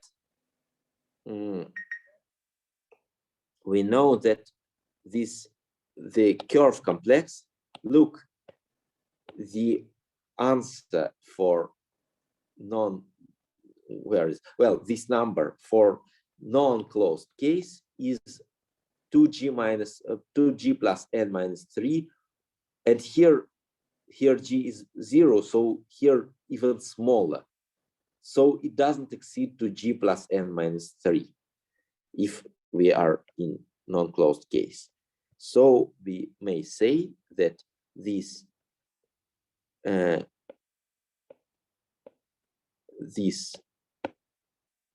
curve complex is homotopy equivalent to a complex of dimension less than or equal to 2gi minus 3 plus ni. This is the estimate. This estimate is precise. This is equality when if gi is positive, and actually it can be made one better if gi is 0. Okay, now let us estimate. So for each of these complexes, we know that up to its homotopy dimension is less than or equal to this number. So the homotopy dimension of this L of V, it is homotopy equivalent to a complex of dimension less than or equal to. First of all, we need to take the sum of these numbers. But then we also take join. Each join adds one more dimension, so we need to take t minus 1. We take t minus 1 joins. This is not a direct product, this join. Okay. So we just need to estimate that this, so this is our desire, that this is less than or equal to 2g minus 3. Okay. Let us do this. First of all, I take this -1 to here, and also look here we have -3 for, actually this -3 is multiplied by t, and here we have t, so we may rewrite the desired inequality as 2gi minus 2 plus ni. This 2 is because this t is taken inside, less than or equal to 2g minus 2. My claim is that this is not less than or equal. It is always equal. Why? Because this is just the Euler characteristic. If we change the sum, this is minus Euler characteristic of the surface, and this is minus sum of Euler characteristic of sigma i's. Of course, they are equal to each other. When we a circle has Euler characteristic 0, so every time we remove a circle, the Euler characteristic doesn't change. So actually this is not inequality, but this is just equality. However, we have here equality, so this is exactly what we need. Look, for each barycenter of k-dimensional simplex, we understand that its link, this green complex, whose cone over which we add. From homotopy point of view, its geometric dimension can be high, but its homotopical dimension doesn't exceed 2g minus 3. Hence, up to homotopy, xk can be obtained from xk plus 1 by adding cells of dimension not greater than 2g minus 2. And this is for all k. Finally, we arrive to the curve complex, and we see that its homotopy dimension is less than or equal to 2g minus 2. I'm sorry, I forget what time we usually finish. Oh, we start in 11:30, yes. I'm sorry, it's too hard. We have a half an hour. Yes, still, yes? Is it true? Да. Можно, кстати, вопрос? Да, конечно. Вот мы построили внутри нашего конуса гомотопическую эквивалентность. Правильно понимаю, что она продолжается, то, что она продолжает снаружи, это такой стандартный факт из там, общего? Ну, то что гомотопическая эквивалентность продолжается на конус. Это... Не, в смысле не на конус, а в смысле наоборот, наружу. Нам же по-хорошему надо, чтобы она продолжалась хоть как-нибудь наружу конуса. Ну, это стандартная лемма продолжения гомотопии. Да, все, спасибо. Well, so we make this first inductive step. This one is made, okay? For claims, from claims for lower genera, we pass to this G0. Yes, of course, I was not precise. Here we, of course, have used the induction hypothesis. Yes, here that it is that for sigma i's we know the result. Yes. Okay. Now a more interesting thing. Actually, it is surprisingly more a harder part that we can pass from G0 to Gn. So we assume that we know our result for less number of punctures, and but for the same genus, and we would like to obtain for this for certain number of punctures. Here, the idea is the following. Look, now we have surface with punctures. Now it is already proved for surface without punctures. So we have surface with certain punctures. Let us just denote them by number them P1, Pn. And let us consider one particular puncture. This puncture P1 will play some special role. Actually, I will try to remove this puncture. Or it is better to say to fill this puncture, so to pass to a surface with one less puncture. So our initial is SGN, yes, and let it be S, just S. And I would like to consider also the surface SGN minus 1, which is SG. I always think that I delete punctures P2, PG, but P1, so in S0, P1 is a regular point. In S, it is, and I would like to pass, so I assume that I know the claim for S0, and I would like to pass to this S. Okay. In the here we should be careful with the following. Look, if we consider the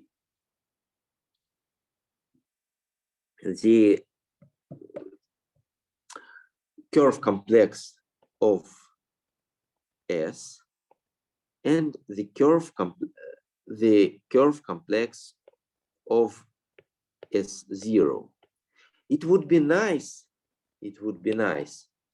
to have a map between them. If we want to understand something about these two complexes, we know the claim about the right one, and we know we would like to have the claim about the left-hand one. And if we want to do this, then it is nice to have such a map. And it seems that there is a very nice map, namely, we fill the puncture P1, we add this point, so we forget about this puncture, in other words, and it becomes a regular point, and any curve on S becomes a curve on S0, of course. But there is one unpleasant situation. On S, there are curves like that. Curves that enclose exactly two punctures. Among all simple closed curves on S, there are curves which enclose a disk with two punctures, P1 and one another puncture. Why these curves are not good for us? The matter is that if we forget about puncture P1, then this curve becomes inessential. Because now, after forgetting about a puncture P1, after this, there is only one puncture inside. So the curve becomes inessential. So this curve is essential. This green curve is essential in S, but inessential in S0. And we have no point for no points in curve complex for these inessential curves. There is no vertices correspond to them. Hence we do not have this map. But let us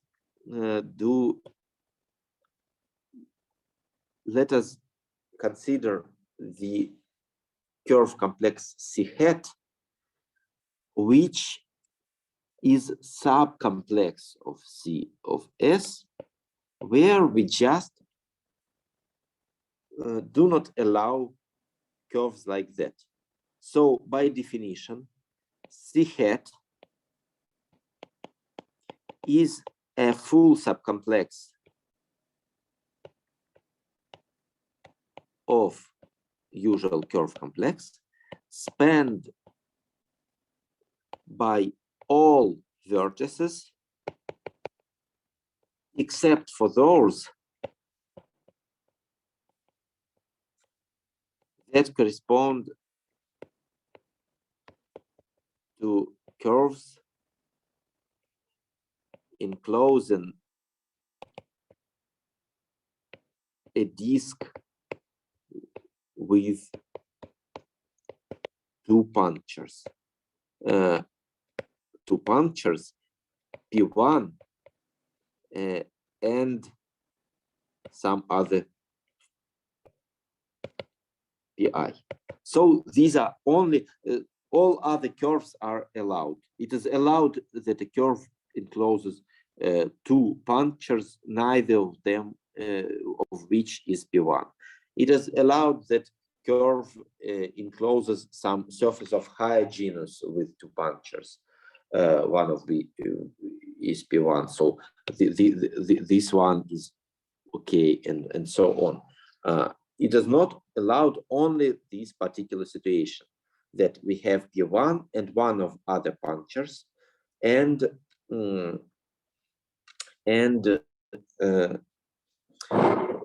this okay, so these vertices are thrown away, and all simplices that contain them are thrown away, and all other simplices are still in this C hat. So this C hat is, we allow everything about, but such curves enclosing two punctures, one of which is P1. And then there is, now without any problems, there is this map phi. I denoted by phi. It is just a topological map. Now any curve in S is also a curve in S0. Now, after we take care about such curves, we do not obtain in essential curves, so we always obtain in essential curves. And so for each point of curve complex, we get the corresponding point of curve complex of S0. Note that this phi is not an isomorphism in general. Indeed, it is possible that different non-isotopic curves on S become isotopic on S0. So this phi is just some map. So the main lemma here, main technical lemma, which was also proved by Hara, is that phi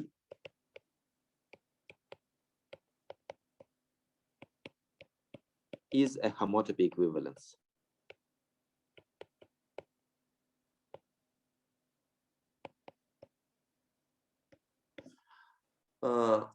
I will prove this lemma, but let us first understand why this lemma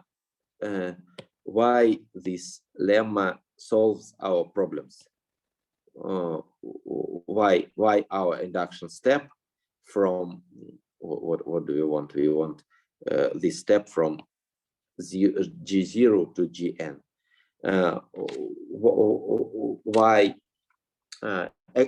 Actually, we would like do it step by step. We would like to pass from Gn-1 to Gn.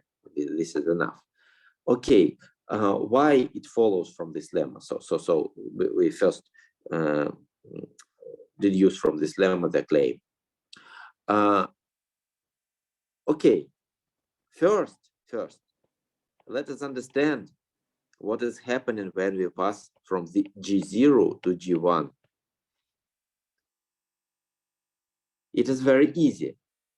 When we have a surface with only one puncture, then we do not need to take care about such curves that enclose only this puncture and one another. There are no such curves. And hence, in this particular situation, C hat of S is just the whole C of S. So all these difficulties are not needed in this case. Hence, we have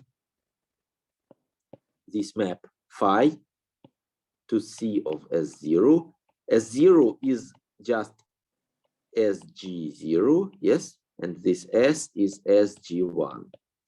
And what we see, if the lemma is proved, then we see that CG1 is just homotopy equivalent to C. So the curve complex of surface with one puncture is just homotopy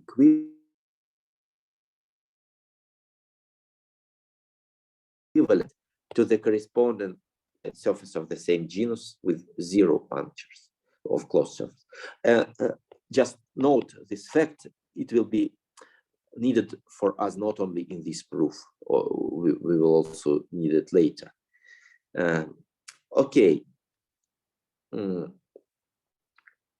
And look,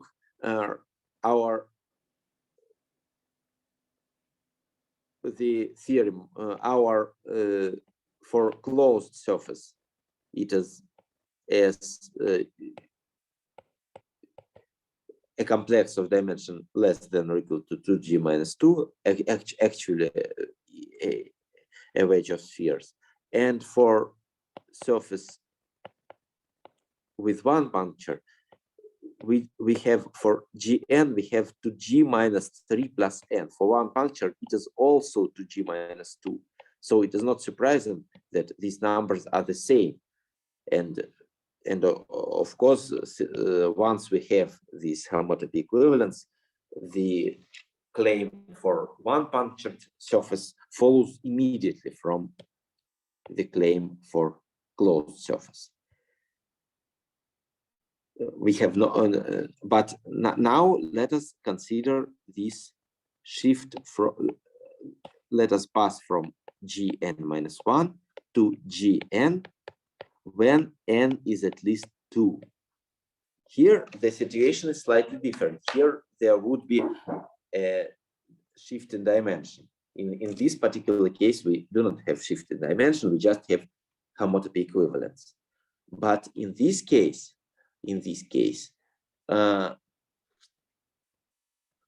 look, in this case, this subcomplex, the curve complex is not equal to this C hat.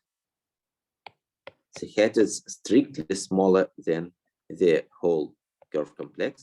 We have this homotopy equivalence. We assume this lemma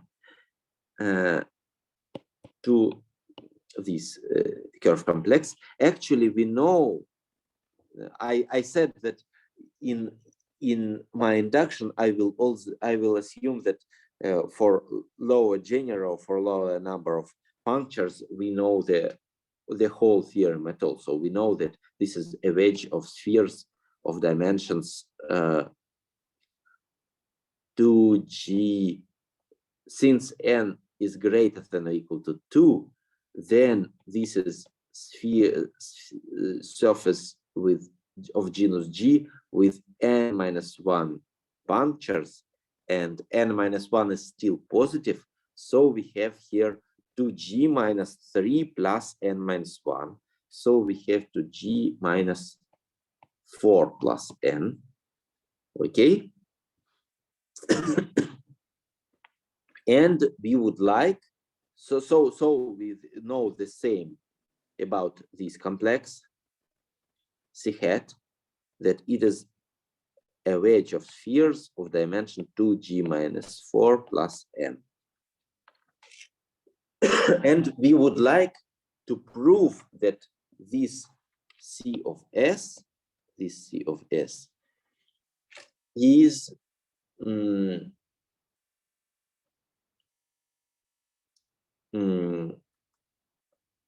is a wedge of spheres of dimension 2g minus 3 plus n. This is our goal. Okay. Look, actually it is easy now. All the difficulty, in fact, is inside this lemma. This lemma is not easy, but this claim is easy. Namely, let us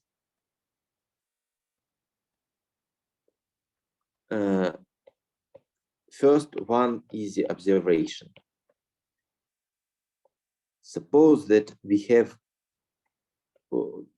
this special type of curves which enclose P1 and one of the other punctures. If we have one such curve and another curve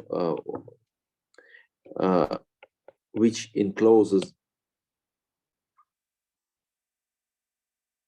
either the same two punctures or two different punctures, let us call these such curves which are not allowed in the head. Such curves will be called special.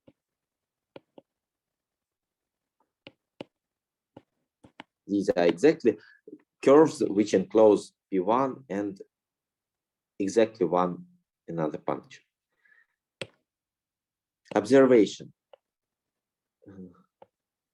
which is a good exercise. I don't want to prove it now, but it is actually easy exercise.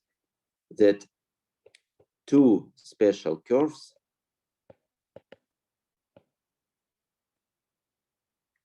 if two special curves are disjoint, then they are isotopic. So there is no way to draw two special curves which are disjoint but not isotopic. So actually all different special curves are pairwise non-disjoint. Any two of them intersect. Hence, if we consider these, look, if we consider these curve complex, then we have for each special curve gamma, we have vertex, the corresponding vertex. The corresponding vertex, here we have and so no pair of such vertices, if this one is gamma and this one is say gamma prime, then gamma and gamma prime are not connected by an edge. No pair of special vertices is connected by an edge. So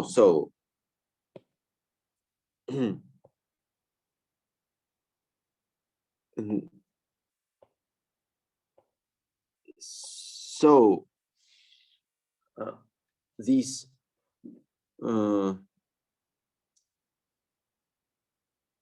yes, and so this link of gamma, the boundary of the star of gamma, is link of gamma is contained in the head. since it doesn't contain, since we have no edges there between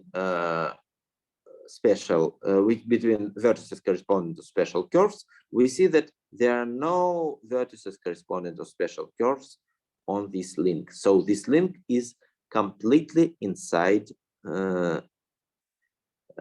C hat. Oh, well. Хотя нельзя вообще сказать, что этот линк это то же самое, только для для когда у нас на один меньше этот прокол. Yes, and this is exactly what I'm going to say, that this link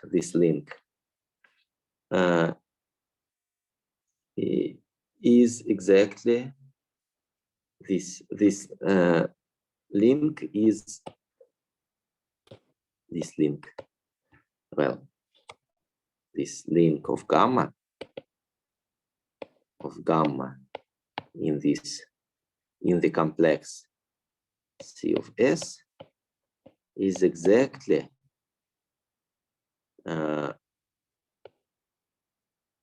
C over 0.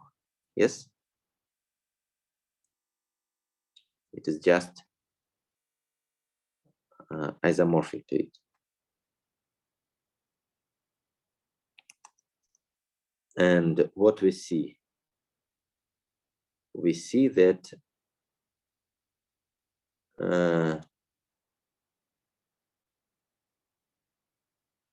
sorry,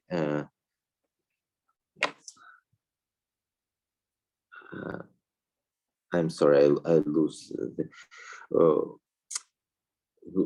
actually we use here this lemma.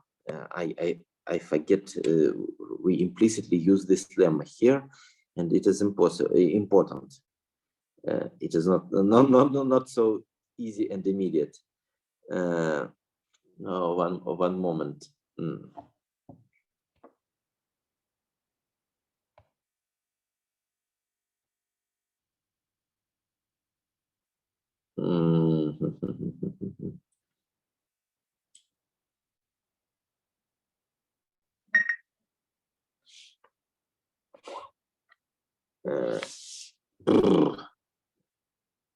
It seems that I'm afraid I lie slightly, but it seems that just C of S0 is obtained from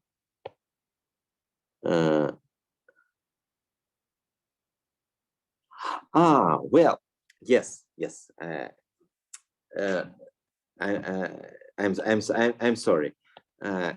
It is actually, this one is easy. Obviously, this is exactly the same situation as was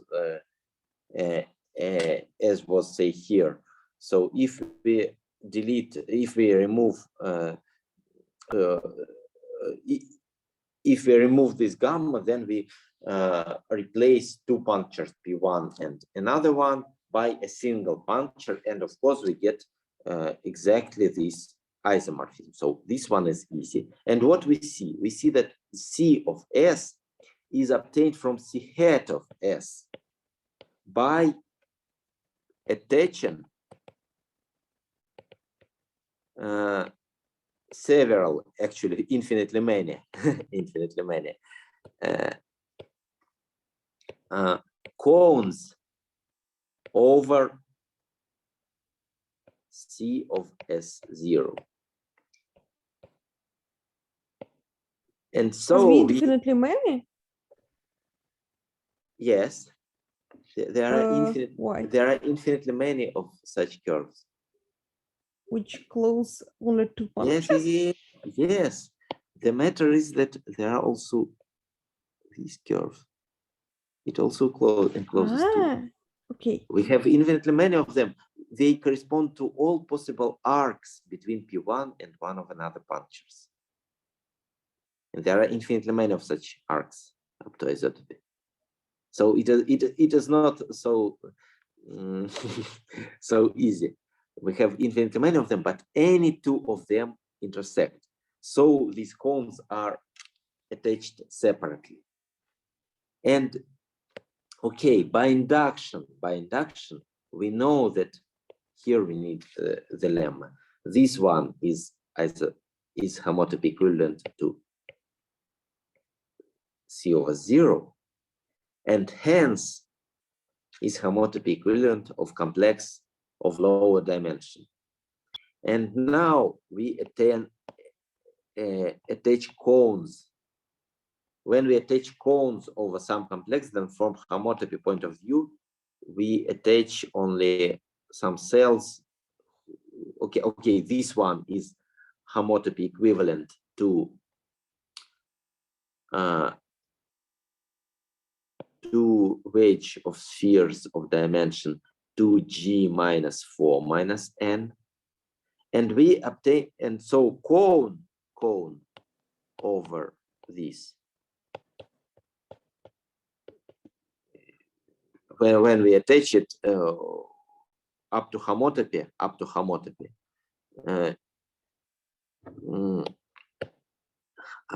I would say in the following way: attaching this cone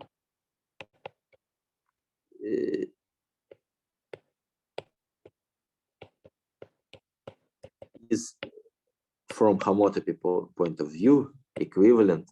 Okay, is homotopy equivalent, is homotopy equivalent to attaching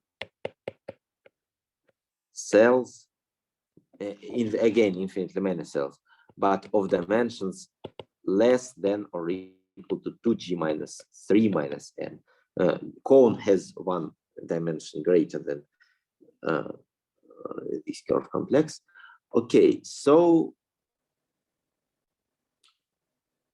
we get what we want. We start from complex, which is homotopy equivalent to this, and hence has homotopy dimension less than or equal to sg minus 4 minus n, and we attach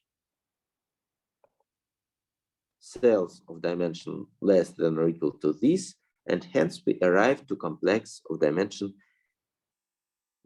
whose dimension doesn't up to homotopy doesn't exceed to g minus 3 minus n. So we have finished the proof of the first part on the dimension, on the homotopy dimension, but modulo this lemma. This lemma, unfortunately, I haven't succeeded to prove it today. It will be proved next time. So modulo this lemma, we have proved that our curve complex is homotopy equivalent to the complex of the prescribed dimension, of the dimension, well, where are these dimensions once more? Modulo that lemma, we have proved that the curve complex is homotopy equivalent to a cell complex of these dimensions, or less. Okay, and next time we will finish this proof of the topological properties of curve complex, and then we proceed with using these topological properties for understanding interesting things about the mapping class groups. Okay, I think it's time to finish for today. If any questions, then.